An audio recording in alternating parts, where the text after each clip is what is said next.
On a tempestuous night, rain lashed down in ferocious sheets, cutting through the darkness with unrelenting force. The sharp bang of a door slamming reverberated in my ears, followed by harsh, mocking laughter creeping through the walls. "Let's see how long he holds out in this freeze," a voice jeered. In that instant, I was no longer a husband. I became a cruel joke, soaked and cast aside, standing outside the home I once called mine. Through the window, I glimpsed my wife, Emily, her silhouette dancing in the warm light, her friends clinking glasses, reveling in their vicious prank. They found it uproarious. They expected me to beg, to claw my way back inside. I refused. For 14 years I disappeared. Long enough for my name to vanish from records, for Emily to remarry twice, but not long enough to dull the ache of betrayal. Before that night, I believed our bond was unshakable. Emily's smile once made me feel invincible, like the only man who mattered. She'd murmur vows of eternity, children, adventures, a life intertwined. I trusted her utterly naively. In hindsight, the cracks were obvious. Her friends, Clara, Rachel, and Sophie, treated me like an outsider. Emily's laughter began to echo theirs, not mine. Our evenings together dwindled, replaced by her nights out, and I faded into a specter in my own marriage. I didn't see the betrayal until it pierced me. That night, I left everything behind. My home, my belongings, the part of me that yearned for love. I found shelter in a refuge, then labor at the shipyards. Soon, I boarded a cargo ship heading west, no questions asked. The work was grueling, the air thick with salt and solitude, but the memories clung like damp cloth. Emily's taunting voice, Rachel filming the humiliation, Clara's slurred barb. "He's too spineless to walk away."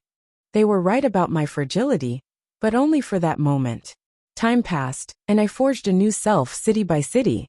I learned to read people, their deceptions, their tells, the truths they betray when they think no one sees. I cultivated patience, restraint, and in time wealth. With resources came insight. Emily had risen high, now leading a polished marketing empire built on charisma and lies.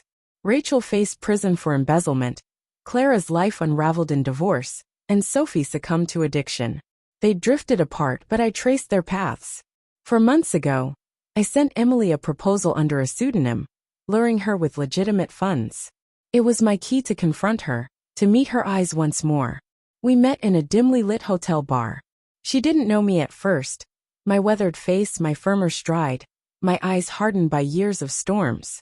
As we clasped hands, I pressed a flash drive into her palm. "You're past," I whispered. The drive contained footage from that night 14 years prior. Her voice ridiculing me in the rain, Rachel's sneers, Clara's drunken taunts. It was a private recording never shared, kept for their amusement. I'd added a polished, damning edit, ready for public eyes. It cost me $12,000 to obtain from a former ally of hers, a fool who held on to it for nostalgia. Money well spent. That evening, my phone buzzed relentlessly. One missed call from Emily, then 20, then 100. By the time it hit 250, her voicemails were desperate, pleas, excuses, tears in digital form. I remained silent. Instead, I sent more. Files I'd gathered discreetly, falsified contracts, hidden accounts, questionable deals. Her empire crumbled in 5 days. Then came the gala, the annual marketing awards, a dazzling stage Emily cherished. She rose to accept a prestigious honor, and the screen behind her stuttered. Clara, now destitute and resentful, had accepted my $60,000 offer to grant me access. The video played, rain laughter. "Let's see how long he endures."